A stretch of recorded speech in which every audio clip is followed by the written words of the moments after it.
दिल्ली की ठंडी रात थी। नॉर्थ ब्लॉक की ऊंची इमारतों के बीच हवा सीटी बजा रही थी। घड़ी ने रात के 11 बजाए ही थे कि कैबिनेट सचिवालय के एक शांत कमरे में लाल रंग की एक फाइल टेबल पर रखी थी। उस फाइल पर मोटे अक्षरों में लिखा था, टॉप सीक्रेट, केवल अधिकृत अधिकारी के लिए। वो फाइल देश की आंतरिक सुरक्षा से जुड़ी थी। उसके अंदर ऐसे दस्तावेज थे जो अगर गलत हाथों में पड़ जाते तो देश की सुरक्षा खतरे में पड़ सकती थी। उस कमरे में प्रवेश किया अधिकारी अर्जुन राठौर ने। अर्जुन देश की खुफिया agency research and analysis wing raw का एक तेज तर्रार अधिकारी था।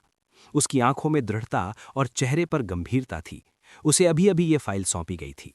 फाइल के पहले पन्ने पर लिखा था, ऑपरेशन वज्र, राष्ट्र की सुरक्षा से जुड़ा अत्यंत गोपनीय मिशन। अर्जुन ने गहरी सांस ली। उसे अंदाजा था कि यह साधारण मामला नहीं है।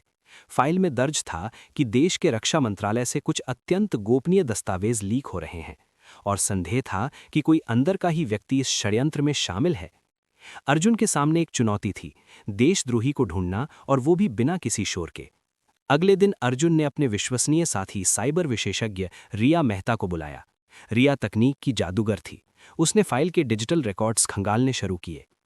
सर, डेटा लीक रात 2:17 पर हुआ है और ये सीधे रक्षा मंत्रालय के सर्वर से कॉपी किया गया है, रिया ने कहा। अर्जुन की भौएं तन गईं। इसका मतलब था कि अंदर का कोई अधिकारी शामिल है।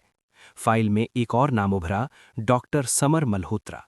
वो रक्षा अनुसंधान विभाग में वैज्ञानिक थे, पर उनके बैंक खातों में हाल ही में भारी रकम जमा हुई थी। अर्जुन ने समर की गतिविधियों पर निगरानी शुरू कर दी, पर कहानी इतनी सीधी नहीं थी। समर की फाइल में कुछ ऐसा था जिसने अर्जुन को चौंका दिया। वो देश के लिए कई महत्वपूर्ण परियोजनाओं पर काम कर चुके थे। क्या वो सच में गद्दार थे या कोई उन्हें फंसा रहा था? अर्जुन ने समर से मुलाकात की। समर शांत स्वभाव के व्यक्ति थे। मैं निर्दोष हूं, उन्होंने दृढ़ स्वर में कहा। मुझे किसी ने फंसाया है। अर्जुन ने उनकी आंखों में झांका। उसमें डर था, पर धोखा नहीं। रिया ने उसी रात एक नई जानकारी दी। सर, लीक का आईपी एड्रेस मंत्रालय के अंदर से नहीं बल्कि बाहर से रूट किया गया है। किसी ने सिस्टम हैक करके अंदर से एक्सेस दिखाया है। अब मामला और उलझ गया था। अर्जुन ने महसूस किया कि असली गुनहगार अभी भी परछाइयों में छिपा है। जांच के दौरान अर्जुन को एक कोड नाम मिला, ब्लैक सर्कल। ये एक अंतर्राष्ट्रीय जासूसी नेटवर्क था जो एशिया में सक्रिय था। उनका उद्देश्य था भारत की रक्षा तकनीक चुराना। अर्जुन ने अपनी टीम के साथ एक गुप्त बैठक की। हम सीधे वार नहीं करेंगे, उसने कहा। पहले हमें उनकी जड़ तक पहुंचना होगा। रिया ने ब्लैक सर्कल के सर्वर ट्रैक किए। उनका लिंक दुबई और सिंगापुर तक जा रहा था। अब यह मिशन अंतर्राष्ट्रीय हो चुका था। एक रात अर्जुन पर हमला हुआ। उसकी गाड़ी का ब्रेक फेल हो गया। वो बाल बाल बचा। ये स्पष्ट था, कोई उसे चेतावनी दे रहा था। अर्जुन ने समझ लिया कि दुश्मन बहुत ताकतवर है, लेकिन वो पीछे हटने वाला नहीं था। उसी रात उसे एक गुमनाम ईमेल मिला। अगर सच जानना है तो पुरानी फाइल 786 खोलो। ये एक और टॉप सीक्रेट फाइल थी जो 5 साल पहले बंद कर दी गई थी। फाइल 786 में एक पुराने मिशन का जिक्र था। उस मिशन में अर्जुन के मेंटर अधिकारी विक्रम सूद की संदिग्ध मौत हुई थी। फाइल में संकेत था कि विक्रम ने ब्लैक सर्कल के एक बड़े सदस्य की पहचान कर ली थी और उसी कारण उनकी हत्या हुई। अर्जुन के सामने नाम आया, R.K. मिश्रा। R.K. मिश्रा वर्तमान में रक्षा मंत्रालय के संयुक्त सचिव थे।